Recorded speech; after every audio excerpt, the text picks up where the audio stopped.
and now especially where most young people are feeling that there's either not jobs for them here, that they have to go abroad, or that they're being given practically 0-hour contracts. I think now more than ever, we need to have a voice in politics and make sure that just basically that people's interests are represented in Gibraltar, especially because I think we really can be a pioneer in so many ways, and it's a shame to see so many people feel that their talents aren't wanted here and going abroad when there's so much good work to be done if the structures are just put in place.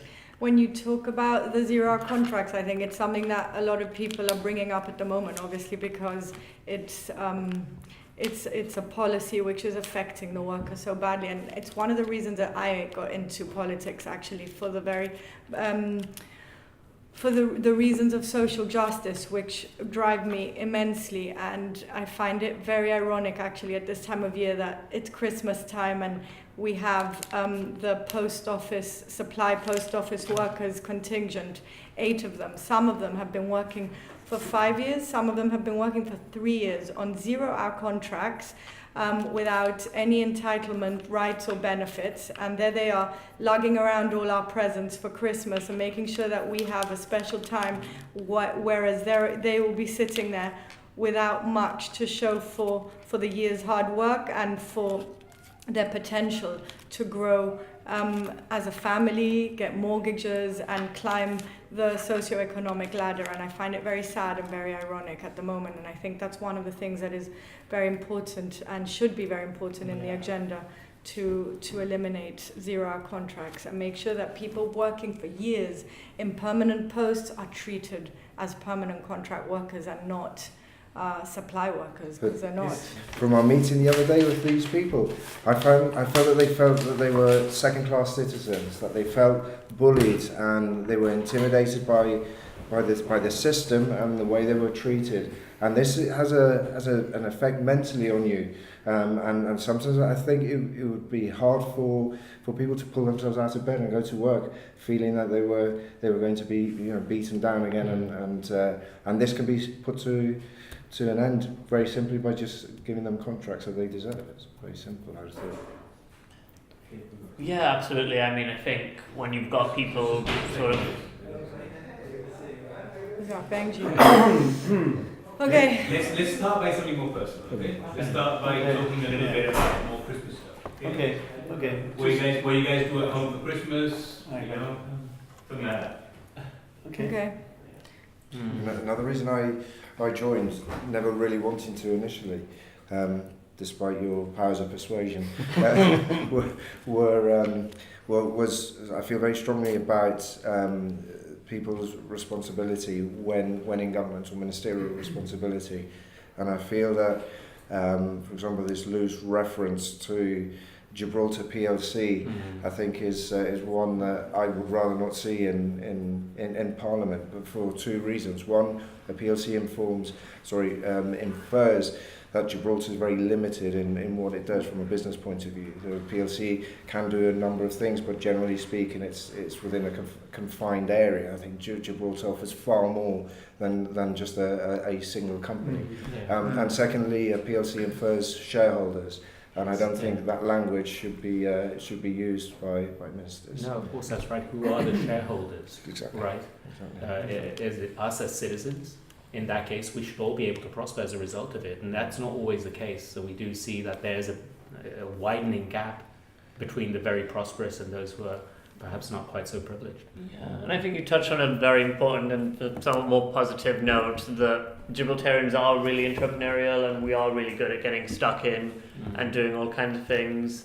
And it's a bit of a shame that we're talking about politics and policy in such a dour tone, because there's so much room to innovate and to provide a great community and a platform for innovation, that we really can pioneer in a lot of ways. We shouldn't be talking about Gibraltar as a place that might be able to scrape by. We should really be promoting a vision of... Absolutely. Benji, what do you think with regards to where the economy could be looking into and expanding and diversifying and perhaps making ourselves a bit more resilient to the flare-ups from the Spanish? A lot of issues. I think there's a lot of work to be done. I think we've got to a point where we know in many respects this is unsustainable where we are economically. Even the government's beginning to realise this. So I think there's a lot of work to be done in that area on the economic side. There's a big overhang right now, which is Brexit. Everyone is kind of focused on that, which is a bit unfortunate because there are many other issues, domestic issues that we should also focus on. So hopefully we can pass by this period pretty quickly and move on to other issues that we really need to tackle. We've spent a lot of time together in Gibraltar looking at a whole bunch of issues that needs to be addressed. We have many great ideas. I think in the end of the day, politics is about ideas. It has to be about ideas. It's not about throwing dirt on the other side. That's not what we're about. And we would like to get on with, developing this manifesto and establishing it and putting it forward to the people. Yeah, absolutely. I think I want to hear why Benji got involved in politics in the first place. Benji, why did you get involved? To give back, really. That's really why I think anyone ought to get involved, but really to give back a little bit to the community. This is an opportunity to do that, to work with hugely talented people and build something new, build something that the community will really draw value from.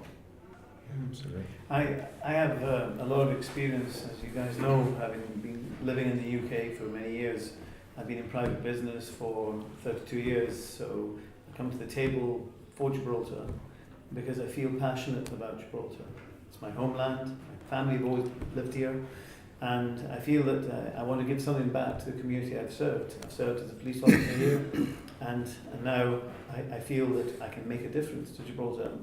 Of a certain age, that I have a lot of world experience as well, and I believe that a lot of good things have happened in Gibraltar, but a lot of better things can happen.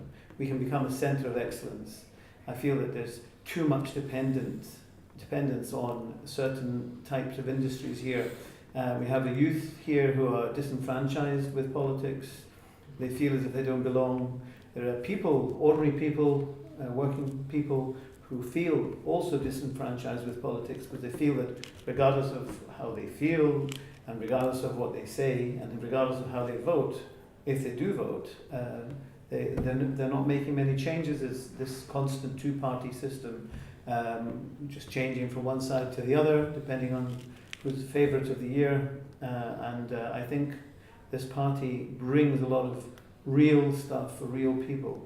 And hopefully the real people of Gibraltar will be able to look at us and think, you know what, these guys come from a wide spectrum of cultures and a wide spectrum of backgrounds and working jobs and different types of strengths, and we can make a difference to the politics of Gibraltar and also to the people.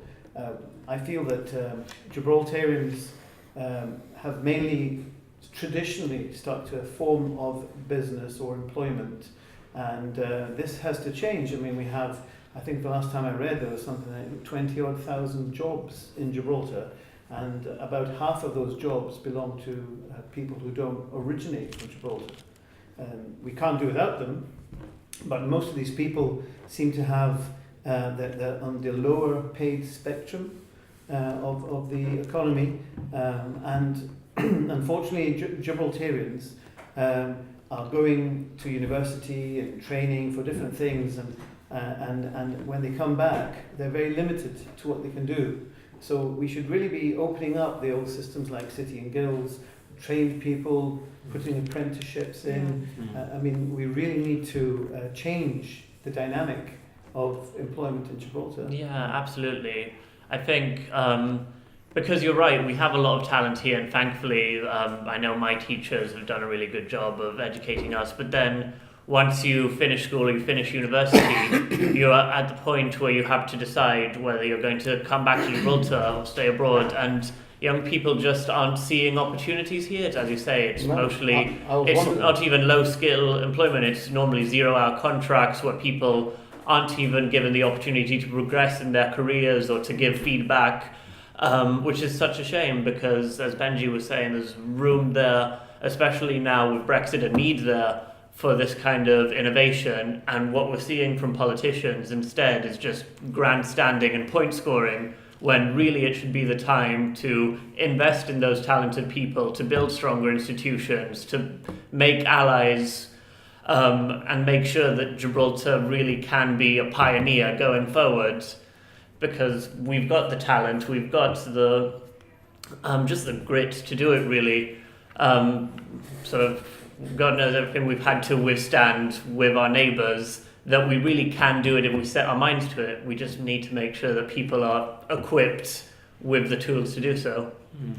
I think in Gibraltar, politicians need to challenge the status quo more and lead from the front and stop trying to gauge the mood before they set policy. They need to have the courage of their convictions and go with what their moral compass tells them, or what their general policy and conscience tells them, and not hide behind lobbies and other influences that might prevent them from moving our society forward. And I think that the more conviction-driven politicians that we have in Parliament, the more representative it'll be, and the fairer it'll be to create or continue to create or add to a fair society, and a society that looks to the future and doesn't stay stuck in the past. And that is one of the main reasons why I feel like we can add value in this political sphere now. Yeah, I definitely agree. I mean, I think, obviously, I'm sure we all agree there needs to be some element of pragmatism in politics,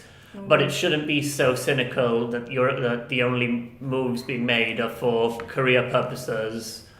There has to be some conviction, as Marlene's saying, in politics, so that people are given Yeah, the absolutely. I opportunities they think need. one area they can do this in is starting with the youth, actually, because I think that when people come back, they don't know what jobs to do, or they're pointed towards, be a lawyer or join the civil service. But actually, imagine if we had a thriving tech industry. We have loads of gaming companies here. We have loads of people who are experts in coding. Imagine how much we could do if we had an incubator that had a hub of startup companies. Absolutely, and at the same time, we got schools to integrate with this. And we had, rather than just teaching computer science and how to use a computer, it actually get them coding from a very young age. Yeah. And so all of a sudden, it becomes a lot more dynamic. Well, I think we're going a bit too deep now, no? See, I think we went Daniel, do you want to sit down here and join in? Bring the dog as well. Bring the dog as well. No, seriously. The mascot, maybe we should sit him Michelle, in come now. here. Michelle, No, there's she not doesn't enough want. girls here. Really. Sit down, because I've got to leave in a minute. I don't know if that changes or affects the composition of what you're trying to achieve. Anton was talking So about guys, ourselves and Christmas. our interests and Christmas and things like Yeah, that. let's do As opposed to the less Christmas. political then, maybe. yeah. Sorry? Yeah, we are. Benji, what do you think We've this been Christmas? videoed all the time. Probably chasing kids most of the time. Yeah. Okay, so what are you doing this Christmas? Don't know yet. Okay, it doesn't matter, your excuse, you're a Jew. What are your plans for Christmas? My wife and kids are Christmas crazy, so I'll be basically kind of just caught up in that wave of presents, family. And to be honest, Christmas, I'm most people that know me would know that I'm not particularly religious, but for me, Christmas is family time, really good quality family time. So it's just take that step back, make sure that we actually dedicate time to each other, catch up, have a laugh. Kind of, so at the end of the day, it's all about eating food for us, opening presents, Putting on the keys. sharing good quality time. I'm sure for a lot more people, Card, there's it's a got a phone deep ringing. and important religious. Card, there's a phone ringing. Again, I'm gonna that was great, Woodrow. Yeah, for a lot of people, What Christmas really has a deep and important religious significance, and I wish them all the happiest Christmas possible. But for me, it's just quality family time, and I think I'm looking forward to that one. Daniel, what are you going to be doing over Christmas? I'll be chasing around my kids as well, and eating out, going to each different family members' house, and everyone puts on a dinner or a lunch at some point. Yeah. So you end up going to eat the same food every day. Pretty much. And then you regret your life for a while because you've eaten so much. And then you start the new year with a Bigger belly. That's the way to do it. What about you? What are you doing for Christmas? I think quite similar, so it's quite nice. A lot of the family that we don't see too often, we make sure to do the rounds and go visit everyone, especially the older members of the family who we don't see often enough. And you can really see sort of the joy in their face to have all the family round. Yeah, it's great. And you? Yeah, much the same. We've got 4 kids, so spend time wrapping presents and enjoying running around chasing them. But actually, for us, Christmas really is a time to hunker down. The year's so busy; it flies by in a blink of an eye. And I think it's nice to try and detach yourself a little bit from business and Everyday life. and everyday life. Yeah, and just cuddle up on the sofa, chuck the kids about or whatever, but just actually spend some quality time. Christmas movies. Yeah. What do you do on Christmas? Endless Christmas movies. My twin boys find it very magical. It is a great time, and we eat a great deal.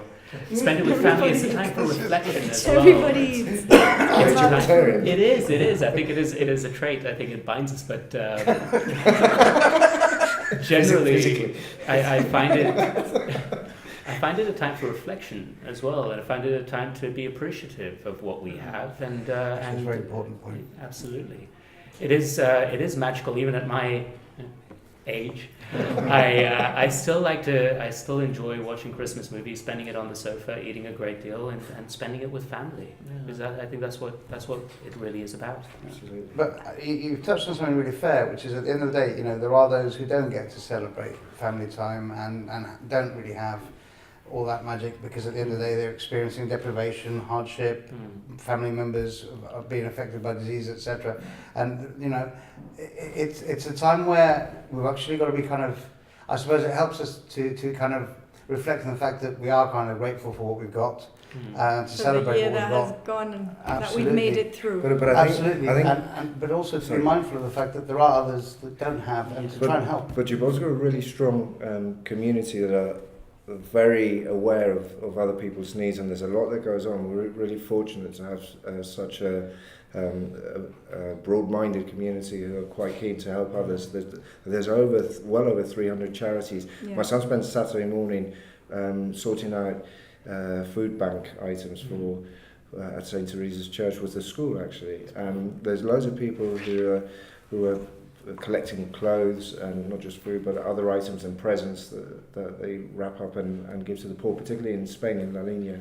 There's a lot of help there, and so it's nice, and it's great that you mentioned that, but I think it reflects what people locally do. They do think about other people too, who are less fortunate. I think my dad kind of made me aware of that, because my dad was in the habit of picking up strays, people that didn't have families or weren't going to have much of a celebration and stuff, and they'd always be included in family bashes and stuff. And it's something that we continue as well, even though I'm, as I said, not particularly religious. In my family, in our household, we tend to kind of reach out to kind of friends in the community that aren't going to have that great a time, and try and include them in what we've got. Yeah. Well, I think it's my turn. No! I'm going to spend Come on. Christmas catching up on a few books I've been promising to read. I'm also studying further first aid during the course, and I hope to finish that in the early year.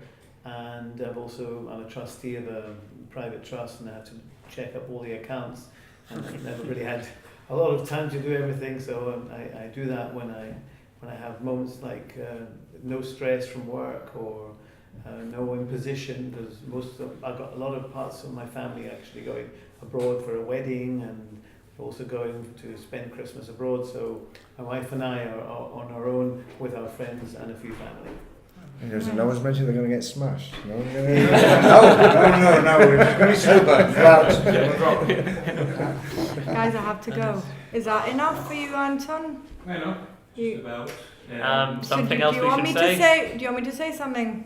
Well, no, let's finish with like some kind of Christmas greeting, no? Yeah. So maybe you can take the lead and say, well, on behalf of Gibraltar, we hope you guys have a Merry Christmas or happy holidays. Have a good one. Okay, Well, thank you, well, Benji. Yeah, you just take Just the stay. Yeah, Well, I'm stay just for going to say Christmas. one. Tomorrow, what's going on tomorrow? It's the parents' greeting. Oh no. But I think the key as well is to lead into 2019. Yeah. Talk about fresh start, promises, blah, blah, blah. Yeah. Is this where we're looking cheesily at the camera? So when you all look at the camera and you say Merry Christmas or... Hang on, Michelle, wait a second. Say Happy Holidays or Merry Christmas. Merry Christmas. Happy holidays. On behalf of Together Gibraltar, we would like to wish you and your families a very healthy, happy and safe Christmas and an extremely prosperous... No, let me do it again. Why don't we try one first saying, we've wanted to like open a window into a small little world, our little party, our conversations, but we also want to take this opportunity to wish you all a very Merry Christmas. Are we looking at the camera? We've opened... We just wanted to share with you a little bit of of the Conversations, the dialogues we have. conversations we have here, the people who are part of this movement, and I think We'll give you an insight into I might not use that, but it might be useful to Insight. tie Okay. together. We- Sorry. Not a very good dog handler. Big ways.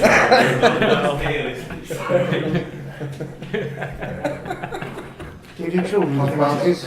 Ready? We just wanted to share with you some of the conversations and chats